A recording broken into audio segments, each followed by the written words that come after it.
네, 하루 사이에 120명이 넘는 프랑스인이 사망했는데 그 테러의 주인공, 그런데 27살짜리 청년이 이걸 기획했다니요. 놀라운 일이 아닐 수 없습니다. 그리고요, 미국을 중심으로 영국도 그렇고 모든 나라들이 이른바 이슬람 국가라는 테러 집단을 국가로 인정하지 않고 있습니다. 다에시라고 부른다네요. 다에시. 이유가 다 있는데 잠시 후에 하나씩 소개를 드리겠습니다. 자, 자주국방 네트워크의 신인균 대표 나오셨습니다. 안녕하세요. 안녕하세요. 자, 오늘 신 대표 모신 이유가 이제 군사 전문가시니까 저희가 많이 어제 봤던 것 중에 이제 미국이 중동을 공습하는 모습을 많이 봤는데 프랑스도 라파엘 같은 전투기를 이용해서 공격했는데 네. 그게 그렇게 위력적입니까? 라파엘 전투기는 이 스텔스가 나오기 전의 4세대 전투기 중에서 거의 네. 뭐 넘버 2급에 해당하는 네. 아주 강력한 전투기예요. 네. 이제 지금 현재 프랑스가 아랍에미레이트 연합의 라파엘 전투기 6대, 네. 그리고 요르단의 또 미라지 2000이라고 하는 전투기 6대를 네. 이렇게 12대를 지금 중동 지역에 배치를 해놓고 있어요. 네. 그 중에서 2대는 여유분으로 놔두고 그 중에서 10대를 동원해서 네. 시리아에 이제 첫날 15일 날이죠. 첫날 폭탄 20발을 투하를 해서 네. 공격을 했고 네. 또 오늘은 네. 오늘은 다시 또 10대를 동원해서 네. 15발의 16발의 폭탄을 또 떨어뜨렸다고 그래요. 궁금한 게요. 네. 예전에 제가 이제 전투기가 폭탄 투하하는 영상을 보면 막 네. 융단 폭격이라고 해서 수도 없이 떨어뜨리잖아요. 네, 그렇죠. 근데 딱 20발이라 그러니까 좀 적은 듯한데 딱 적당량인지 이 한 발의 위력이 어느 정도인가요? 융단 폭격이라고 하는 것은 그야말로 이 폭탄이 어디로 날아갈지 모르는 네. 그냥 떨어뜨리면 뭐 그냥 어떤 물리적인 힘에 의해서 어디로 갈지 모르지 않습니까? 네. 그러니까 대충 워낙 많이 던지면 하나 그냥 얻어 걸려라. 네. 이런 게 융단 폭격이고 이제는 워낙 기술이 발달했기 때문에 네. 원하는 곳으로 폭탄 한 발을 정확하게 집어넣습니다. 네. 이번에 이제 라팔과 이 미라지 2000이 떨어뜨린 그 폭탄들은 네. 거의 한 3m 곱하기 3m 정도의 네. 가로 세로 3m 크기의 목표물에 정확하게 저렇게 들어가거든요. 지금 화면에 보이지 않습니까? 예. 그렇기 때문에 지금 이제 폭탄을 떨어뜨리는데 네. GPS 유도에 의해서 한 3m 정도의 표적에 들어갑니다. 그러니까 융단 폭격을 할 이유가 없죠. 내가 어떤 건물을 폭격하려고 하면은 네. 그 건물만 폭격하면 되는 것이지 괜히 그 주변에 있는 민간인을 사살할 필요가 네. 없잖아요. 그래서 20발, 15발 별거 아닌 것 같지만 네. 아주 정확하게 원하는 목표를 파괴했을 것이다. 저는 그렇게 봅니다. 자, 이렇게 이제 전투기, 라팔이나 미라지 같은 전투기가 이제 투입이 됐는데, 저는 프랑스도 항공모함을 갖고 있는 줄 몰랐는데, 아, 네. 샤를르 드골이라는 전직 대통령 이름을 딴 항공모함이에요. 네, 그렇죠. 네. 프랑스가 이제 이 지중해 쪽에, 네. 그 남부 지중해 쪽에, 네. 그 프랑스의 톨롱이라고 하는 군항이 있어요. 네, 네. 그 해군항에서 네. 샤를 드골 항공모함을 출격을 시켜서 지금 네. 아마 이쯤 왔을 겁니다. 네. 그렇게 해서 이 스웨즈 운하를 통과해서 네. 홍해를 거쳐서 이 페르시아만으로 들어갑니다. 네. 그런데 유럽에는 네. 이태리, 영국, 스페인 이런 나라들이 네. 그 항공모함을 가지고 있어요. 그런데 그런 항공모함들은 한 2만 톤 정도 되는 네. 작은 항공모함인데 네. 이 프랑스가 가지고 있는 이 샤를 드골 항공모함은 네. 지금 화면에 보시다시피 미국이 가지고 있는 항공모함과 흡사하게 생겼지 않습니까? 네. 동력도 이 재래식 뭐 디젤 엔진이 아니고 핵 추진입니다. 아하. 네, 그래서 여기에는 조기 경보기도 탑재가 되고요. 네. 완전히 미국 항공모함과 거의 네. 같은 어떤 성격의 항공모함인데 단 네. 덩치가 좀 작아서 미국 네. 항공모함보다 그 전투기는 한 반 정도, 한 24대에서 최대한 26대 정도의 라팔 전투기가 탑재가 돼요. 네. 그래서 이 항공모함이 13일 날 테러 당했지 않습니까? 그래서 13일 날 출격을 해서 18일 날 페르시아만에 도착을 합니다. 그러면 지금 현재는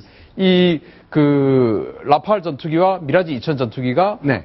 그 지역에 12대만 있지만 네. 이제 이 24대가 증강이 되면 네. 이 프랑스의 공군력이 한 네. 3배가 증강이 되는 것이죠. 네. 따라서 아마 18일부터는 네. 이 시리아에 대한 시리아가 아니고 네. 시리아에 있는 네. IS에 대한 네. 폭격이 좀 더 정밀해지고 과감해질 것이다. 근데 궁금한 게요. 프랑스가 이제 지도에 잘 안 보입니다만 네. 지중해 쪽 이렇게 있는데 그렇죠.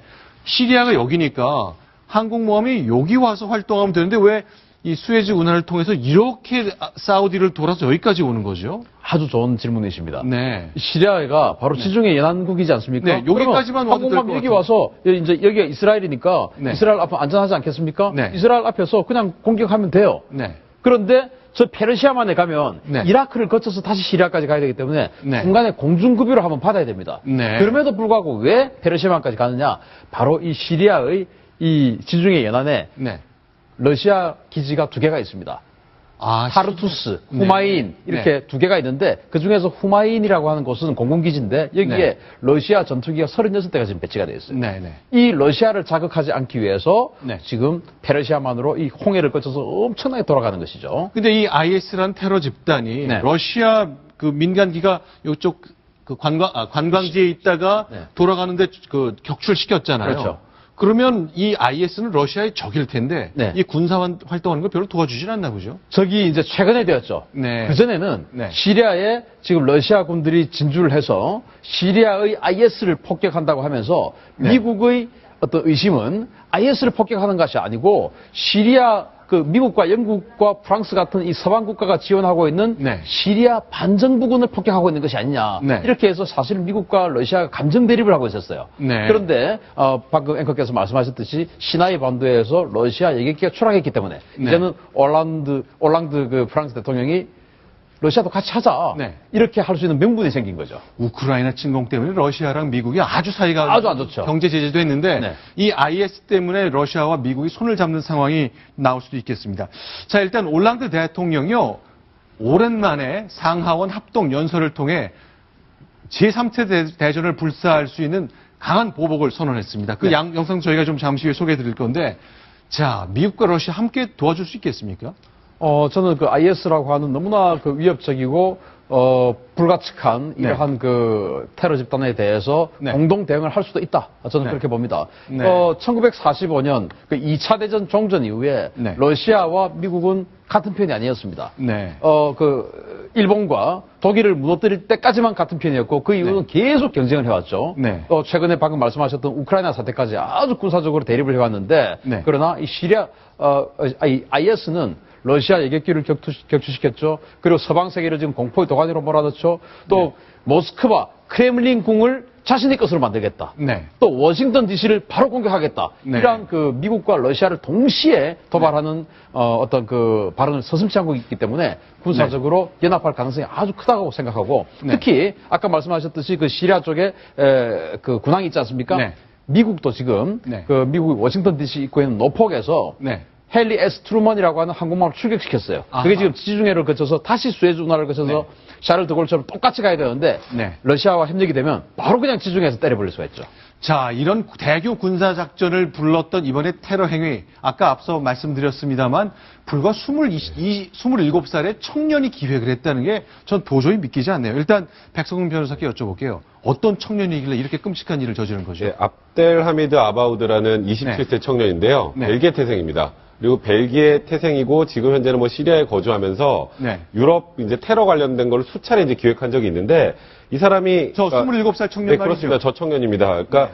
제 본인의 이제 친동생 13살인데 자기 친동생 포함해서 수천 명을 이제 IS 조직원을 포섭한 그런 혐의도 갖고 있고 그런 혐의를 가지고 징역 20년 형을 선고받기도 했습니다. 걸석 재판을 통해서. 아. 그런데 물론 이제 소재 파악을 못했기 때문에 뭐 형이 이제 집행이 되지 못했는데 이제 IS 뭐 영문 홍보 잡지에도 실릴 만큼 굉장히 나름 IS 내에서는 유명한 사람이고 이 사람 같은 경우에 이제 뭐 IS는 이렇게 인질 같은 경우는 참수하는 모습을 영상으로 많이 찍고 그렇죠. 많이 공개를 했잖아요. 네. 본인이 참수한 인질 시신 들고 사진을 찍을 정도로 굉장히 잔혹한 사람입니다.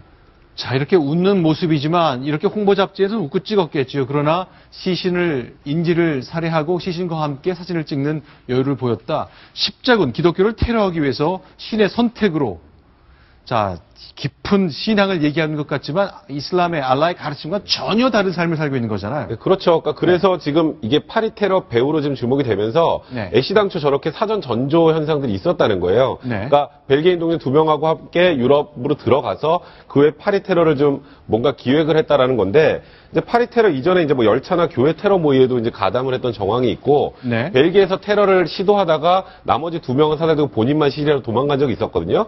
그런 면에서 파리 공격 이전에 이제 위험 신호를 팔에서 좀 놓친 게 아니냐 이런 지적도 나오고 있는 상황입니다. 자, 27살 청년 100억이 넘는 현상금이 붙었고요. 그 오사마 빈 라덴은 500억대 현상금이 붙었었고 어쨌건 수많은 목숨을 뺏어갔다는 것 때문에 이 공적체 1호가 되고 있습니다. 그런데 이렇게 실행을 기획한 27살 청년의 진짜 뒤에 있는 인물 45살의 알바그다디네요. 네. 그러니까 아부 바크르 알바그다디라는 사람이 이제 IS 최고 지도자라고 지금 네. 불리고 있는데 네. 저 사람이 이제 좀 이상한 건 과거에 온건파였다고 하더라고요. 네. 그러니까 지금은 IS 뭐 테러 내용을 보시면 아시겠지만 네. 정말 전 세계에서 가장 잔혹한 테러를 자행하고 있는 집단인데 이제 2003년도에 민병대를 조직해서 미군에 대항을 하다가 이제 2005년에 테러 혐의로 미국에서 이제 4년간 투옥이 됩니다. 그 안에서 이제 극단적 테러리스트로 이제 진화가 되고요. 그러면서 이제 2014년에 이제 스스로 IS 칼리프, 이제 칼리프가 이제 지도자라는 뜻인데 본인 스스로 이제 지도자라고 칭하면서 지금 테러 활동을 계속 자행하고 있는 거죠. 자, 그러면요, 이제 공분을 사고 있기 때문에 누구도 자기들이 이슬람 국가라고 말을 하고 있지만 누구도 이 나라를 나라로 인정하지 않거든요. 그래서 미국, 영국, 어느 나라 정상이고 IS, 이슬람 국가라는 말을 쓰지 않고 있습니다. 이 말을 쓴다는데 이렇게 이 사람들이 싫어한다 그러네요. 같이 보겠습니다. 아직 좀 준비가 안 됐네요. 자, 일단 저희가 좀 배혜림 기자께 좀 질문 드리겠습니다. 네. 왜 IS란 말을 안 쓰고 다른 말 쓰는 거죠? 네, IS는 이슬라믹 스테이트, 그러니까 이슬람 국가라는 뜻인데 이 국가를 인정하지 않고자 하는 의지가 담긴 겁니다.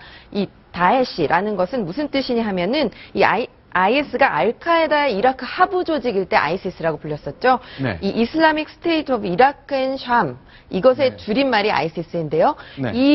이 글자의 앞글자들을, 그러니까 아랍어로 옮긴 말의 앞글자들을 붙이면은 다에시가 되는 겁니다. 그러니까 IS란 말 안 써주겠다. 우린 다에시란 그렇죠. 말을 쓰겠다. 왜냐? 네. 당신들이 싫어하니까. 그리고 이 말에는 당신들을 국가로 인정한다는 느낌이 전혀 없다는 건데, 자, 이 집 밟는 사람이란 말과 발음이 비슷하다 그래서 그렇게 싫어한다 그러네요. 네. 실제로 올랑드 대통령도 그렇고요. 오바마 대통령, 존 케리 미국 국무장관 다 다에시란 말을 써서 이 집단을 표현하고 있습니다. 같이 확인하겠습니다. La nécessité de détruire Daesh constitue un sujet qui concerne toute la communauté internationale. Daesh is there because Bashar al-Assad began Syria's episode of the Arab Spring. 자, 그러니까 다에시 이런 말 앞으로 당신들은 절대 인정하지 않겠다 그런 건데 뭐 저런 선택 뭐 자연스러운 거라고 봐야죠. 우리는 영어를 쓰지 않기 때문에 IS를 갖다가 대수롭지 않게 지금 이렇게 사용을 하고 있지 않습니까? 그렇죠. 영어권 국가에서는 아주 민감한 것이죠. 따라서 네. 우리도 지금 그 IS라고 하는 이 집단이 네. 사실 우리 한국에까지 테러를 할지 모르지 않습니까? 네, 네. 그런 측면에서 이러한 어떤 운동에 네. 동참할 필요도 있다. 뭐 저는 그렇게 봅니다. 네, 저희도 이제 방송 중에 IS라는 것을 이제 계속 관행적으로 써왔는데 이런 것도 저희가 좀 같이 고민을 해야 되겠습니다. 그렇죠. 자, 두 가지 소식을 통해서 IS, 이슬람 테러 집단의 위협, 그리고 프랑스의 보복 공격까지 얘기를 나눠왔습니다. 신인균 대표 오늘 말씀 감사합니다. 고맙습니다.